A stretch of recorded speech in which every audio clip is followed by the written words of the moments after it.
നമ്മുടെ നാട്ടിൽ പലപ്പോഴും മാധ്യമങ്ങൾക്ക് ഒരു പക്ഷമുണ്ട് എന്നുള്ളത് നമുക്കറിയാവുന്ന ഒരു കാര്യമാണ്. പക്ഷേ പക്ഷമുണ്ട് എന്ന് മാത്രമല്ല, പലപ്പോഴും യാഥാർത്ഥ്യങ്ങൾ മറച്ചു വെച്ചുകൊണ്ടുള്ള റിപ്പോർട്ടിങ്ങൊക്കെ അവർ നടത്താറുണ്ട് എന്നുള്ളതൊക്കെ വാസ്തവമാണ്. ഞാനൊരിക്കൽ വി വസീഫിനെ ഇൻ്റർവ്യൂ ചെയ്തതിന് ശേഷം അദ്ദേഹവുമായിട്ട് ഒരു അരമുക്കാൽ മണിക്കൂറോളം ഇരുന്ന് സംസാരിച്ചപ്പോൾ അദ്ദേഹം എൻ്റെ അടുത്ത് വളരെ ഉള്ളിൽ തട്ടിക്കൊണ്ട് എന്നോട് ചോദിച്ചൊരു ചോദ്യം, ഇപ്പോൾ സി പി എംകാർ ആരെങ്കിലും ഏതെങ്കിലും ഒരു ആക്രമണത്തിൽ ആരെങ്കിലും കൊല്ലപ്പെട്ടാൽ അതിൻ്റെ പ്രതി ഭാഗത്ത് നിൽക്കുന്നത് സി പി എം ആണെങ്കിൽ അവരുടെയൊക്കെ പേരുകളൊക്കെ തന്നെ നിങ്ങൾക്ക് വളരെ ഓർമ്മയുണ്ടാവുകയും, എന്നാൽ കോൺഗ്രസോ അല്ലെങ്കിൽ ബി ജെ പിക്കാരൊക്കെ അത്തരത്തിലുള്ള പ്രതിസ്ഥാനത്തേക്ക് വരുന്ന കേസുകളിൽ നമുക്ക് അത്തരം ഓർമ്മകളില്ലാതെ പോവുകയും ചെയ്യുന്നത് എന്തുകൊണ്ടാണ് എന്നൊക്കെ ഉള്ളത് വി വസീഫ് എൻ്റെ അടുത്ത് ചോദിച്ചിരുന്നു. അതിൻ്റെ പ്രധാനപ്പെട്ട കാരണം, ഞാൻ അദ്ദേഹത്തിൻ്റെ അടുത്ത് ആ ഇൻ്റർവ്യൂകളിൽ കുറച്ചുകൂടി ഒരു ക്രിട്ടിക്കലായിട്ടുള്ള, കുറച്ചുകൂടി ഷാർപ്പായിട്ടുള്ള ക്വസ്റ്റ്യൻസ് ഒക്കെ ചോദിച്ചതുകൊണ്ടാണ് അദ്ദേഹം ഇത്തരത്തിലുള്ള കാര്യങ്ങൾ എന്നോട് കൂടി സംസാരിച്ചത്.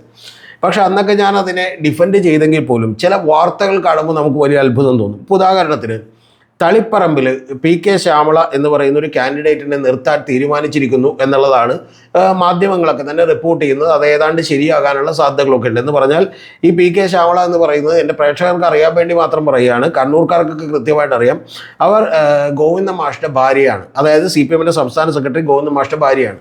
അപ്പോൾ ഇത്തരത്തിൽ ഈ പി കെ ശ്യാമളയെ നിർത്തുന്നൊരു കാര്യം സി പി എമ്മിൻ്റെ ചരിത്രത്തിൽ ഉണ്ടായിട്ടില്ല. കാരണം ഭാര്യയ്ക്ക് സീറ്റ് കൊടുക്കുന്നു, ഭർത്താവ് മാറുന്നെടുത്ത് എന്ന് പറയുന്ന ഒരു പ്രചാരണം അല്ലെങ്കിൽ ഒരു വ്യാജ പ്രചാരണം വളരെ കൃത്യമായി നടന്നുകൊണ്ടിരിക്കുകയാണ്. ഇതിൽ ഇന്ന് രമേശ് ചെന്നിത്തല കൂടി പറഞ്ഞേക്കുന്നത് ഭാര്യയ്ക്ക് സീറ്റ് കിട്ടാനുള്ള നെട്ടോട്ടത്തിലാണ് ഗോവിന്ദ മാഷ് എന്നൊക്കെയാണ് പറഞ്ഞേക്കുന്നത്. ഇതിനൊക്കെ തന്നെ വലിയ പ്രാധാന്യം കൊടുക്കുന്നുണ്ട്. ഞാൻ പറയട്ടെ, ഞാൻ പി കെ ശ്യാമളയുടെ അഡ്വക്കേറ്റോ അല്ലെങ്കിൽ ഗോവിന്ദ മാഷിൻ്റെ അഡ്വക്കേറ്റോ സി പി എമ്മിൻ്റെ അഡ്വക്കേറ്റോ ഒന്നുമല്ല. പക്ഷേ യഥാർത്ഥ കാര്യം എന്താണ് എന്നുള്ളത് എൻ്റെ പ്രേക്ഷകരൊന്നും അറിയണമല്ലോ. അതായത് എം വി ഗോവിന്ദൻ മാഷിൻ്റെ ഭാര്യ എന്ന് മാത്രം ഒരു ചാർത്തി കൊടുക്കാൻ പോകുന്ന ഒരു സ്ത്രീയാണോ പി കെ ശ്യാമള എന്നുള്ളത് നമ്മളൊന്ന് ആലോചിക്കണം. യഥാർത്ഥത്തിൽ അവർ പാർട്ടിയുടെ ജില്ലാ കമ്മിറ്റി മെമ്പറാണ്. അവരവിടുത്തെ പാർട്ടിയുടെ ഏറ്റവും ഒരു ബഹുജന സംഘടനയായിട്ടുള്ള, വർഗ ബഹുജന സംഘടനയായിട്ടുള്ള ജനാധിപത്യ മഹിളാ അസോസിയേഷൻ ജില്ലാ സെക്രട്ടറിയാണ്. കൂടാതെ സി പി എമ്മിൻ്റെ ജില്ലാ കമ്മിറ്റി മെമ്പറാണ്. സി പി എമ്മിൻ്റെ ജില്ലാ കമ്മിറ്റി മെമ്പർക്ക് എം എൽ എ ആയിട്ട് മത്സരിക്കാൻ പാടില്ല. ഇതിനേക്കാളൊക്കെ മുമ്പ് അവർ വലിയ വിവാദത്തിലായിപ്പോയി. പിന്നീട് 2019 രാജിവെച്ചിട്ടുള്ളൊരു സീറ്റുണ്ട്. അത് ആന്തൂരിലെ മുനിസിപ്പൽ ചെയർപേഴ്സൺ ആയിരുന്നു അവർ.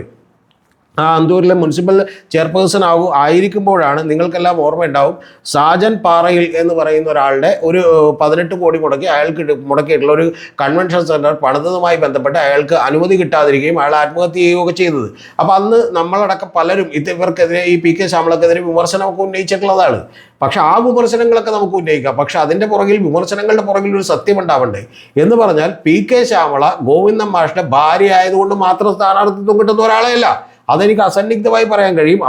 അവരുടെ ഹിസ്റ്ററി മുഴുവൻ ഞാനിപ്പോൾ ഇവിടെ പറയുന്നില്ല. അവർ വളരെ കൃത്യമായി പാർട്ടിയിൽ പ്രവർത്തിച്ച് വളരെ തഴക്കവും പഴക്കവുമുള്ള, വളരെ ഈ പറഞ്ഞ പോലെ അനുഭവവും പരിചയവുമുള്ള ഒരു മുനിസിപ്പൽ ചെയർപേഴ്സൺ ആയിരുന്ന ഒരാളാണ് എന്ന് പറയുന്ന സത്യം നിങ്ങൾ മറച്ചു വെച്ചുകൊണ്ട് ഒരു വനിത വരുന്നു എന്ന് പറഞ്ഞിട്ടുണ്ടെങ്കിൽ ഉടനെ തന്നെ വനിതയ്ക്ക് വേണ്ടി വാദിക്കുന്ന ആളുകൾ പോലും നേരെ അത് ഗോവിന്ദൻ മാഷിൻ്റെ ഭാര്യയാണ് എന്നുള്ളത് കണക്ട് ചെയ്യുന്നത് എങ്ങനെയാണ്?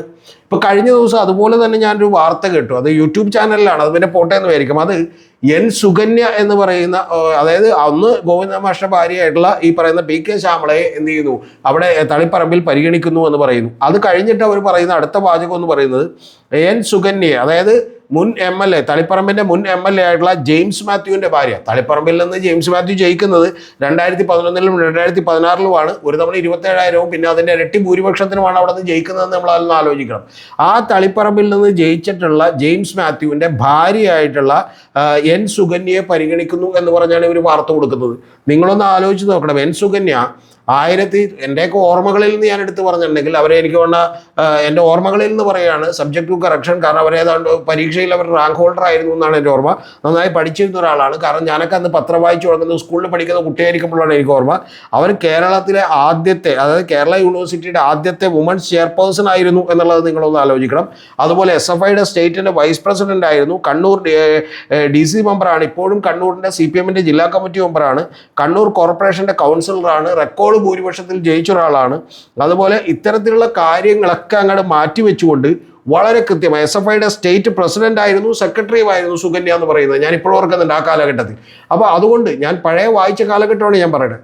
ആ സമയത്ത് അത്തരത്തിലുള്ള ഒരു നേതാവായിരുന്നു. യഥാർത്ഥത്തിൽ അവർക്ക് ജെയിംസ് മാത്യുവിനെ കല്യാണം കഴിച്ചതുകൊണ്ടും പിന്നീട് അതുമായിട്ട് ഉണ്ടായിട്ടുള്ള ചില പ്രശ്നങ്ങൾ, ജെയിംസ് മാത്യുവിനെ പാർട്ടിക്കകത്തുണ്ടായ ചില പ്രശ്നങ്ങളും ഒക്കെ ആയിട്ട് ബന്ധപ്പെട്ടാണ് അവർക്ക് പോലും അർഹിക്കുന്ന ഉയരങ്ങളിലേക്ക് അവരെത്താതിരുന്നത്. അല്ലെങ്കിൽ അവർ ആ സമയത്ത് തന്നെ വളരെയധികം ശ്രദ്ധിക്കപ്പെട്ടിട്ടുള്ള, വളരെയധികം കഴിവ് പ്രകടിപ്പിക്കപ്പെട്ടിട്ടുള്ള ഒരു നേതാവായിരുന്നു എന്നുള്ളത് വാസ്തവമാണ്. പക്ഷെ ഇതൊക്കെ മറച്ചു വെച്ചുകൊണ്ട് ഏതെങ്കിലും വനിത ഒരു സ്ഥാനത്തേക്ക് വരുമ്പോൾ ഉടനെ തന്നെ അത് ഈ പറഞ്ഞ പോലെ അവരുടെ ഭാര്യയോ ഭർത്താവ് ഇത്തരത്തിലുള്ള ഒരാളായതുകൊണ്ടാണ് എന്ന് പറയുന്ന പ്രചരണം അങ്ങേയറ്റം വ്യാജമാണ്. ഇതിൻ്റെ അർത്ഥം നമ്മൾ എല്ലാ കാര്യത്തിലും ഇവരെ അനുകൂലിക്കുന്നു എന്നുള്ളതൊന്നും അർത്ഥമില്ല. പക്ഷേ ഈ പ്രചരണം വ്യാജമാണ് എന്നൊക്കെ പറയാൻ കൂടി ഈ കേരളത്തിൽ ആരെങ്കിലും വേണമല്ലോ. കാരണം അല്ലെന്നുണ്ടെങ്കിൽ PK ശ്യാമള എന്ത് ചെയ്യുന്നു, നേരെ സ്ഥാനാർത്ഥിയാക്കുന്നു. അത് ഗോവിന്ദ മാഷിന്റെ ഭാര്യ ആയതുകൊണ്ട് മാത്രമാണെന്ന് പറയുന്നു. അവരുടെ പ്രവർത്തനം, അവരുടെ 10, 25, 30 കൊല്ലത്തെ പ്രവർത്തനം പാർട്ടിയിലുണ്ട്. ആ പാർട്ടിയിലുള്ള പ്രവർത്തനത്തെ ഒന്നും കണക്കിലെടുക്കാതെ ഇത്തരത്തിലുള്ള വിവരക്കേടുകൾ നമ്മുടെ മാധ്യമങ്ങൾ പറഞ്ഞുകൊണ്ടിരിക്കുകയാണ്. എൻ സുകന്യയെ കുറിച്ചത് പറയുന്നത് കൂടി കേട്ടപ്പോഴാണ് ശരിക്കും സത്യം പറഞ്ഞാൽ എൻ്റെ രക്തം തിളച്ചു പോയത്. എന്ന് പറഞ്ഞാൽ എത്രത്തോളം അസംബന്ധമാണ് ഇവരൊക്കെ ഈ പറഞ്ഞുകൊണ്ടിരിക്കുന്നത് എന്നുള്ളതാണ് ഞാൻ ആലോചിച്ചത്. അപ്പം അതുകൊണ്ട് ഒരു കാരണവശാലും നിങ്ങൾ അറിയേണ്ടത്, ഇത്തരത്തിലുള്ള പ്രചരണങ്ങൾക്ക് നിങ്ങൾ ചെവി കൊടുക്കരുത്. കാരണം ഇതെല്ലാം അസംബന്ധ ജഡിതമായിട്ടുള്ള പ്രചരണങ്ങളാണ്. ഇത്തരത്തിൽ തന്നെയാണ് പലപ്പോഴും ഏക്കും പൂക്കും അറിയാത്ത ഈ പറഞ്ഞ പോലെ ലേഖകന്മാരിരുന്ന് അല്ലെങ്കിൽ ഈ പറഞ്ഞ പോലെ അവതാരകരിരുന്ന് വായി തോന്നിയ വിഡ്ഢിത്തങ്ങൾ വിളിച്ചു പറയുന്നത് എന്നുള്ളത് പറയാതെ വയ്യ. യഥാർത്ഥത്തിൽ ഇവരുടെയൊക്കെ പ്രവർത്തന പാരമ്പര്യം എന്താണ് എന്നുള്ളത് ഒരു 5 മിനിറ്റ് കൊടുത്ത് ഗൂഗിളിലെങ്കിലും ഒന്ന് സെർച്ച് ചെയ്തിട്ട് ഒന്ന് പറയണം എന്നുള്ളത് മാത്രമാണ് എൻ്റെ അപേക്ഷ. അല്ലാതെ ഒരു മാർക്സിസ്റ്റ് വിരുദ്ധതയും CPM വിരുദ്ധതയും ഒക്കെ ഉണ്ടെങ്കിൽ, നമുക്ക് വിരുദ്ധത ഉണ്ടെങ്കിൽ അവരെ വിമർശിക്കാൻ നമുക്ക് കാര്യങ്ങൾ പറയാം. പക്ഷേ ആ വിമർശനത്തിൽ ഒരു സത്യസന്ധത വേണം എന്നുള്ളത് മാത്രമാണ് എനിക്ക് പറഞ്ഞു വെക്കാനുള്ളത്.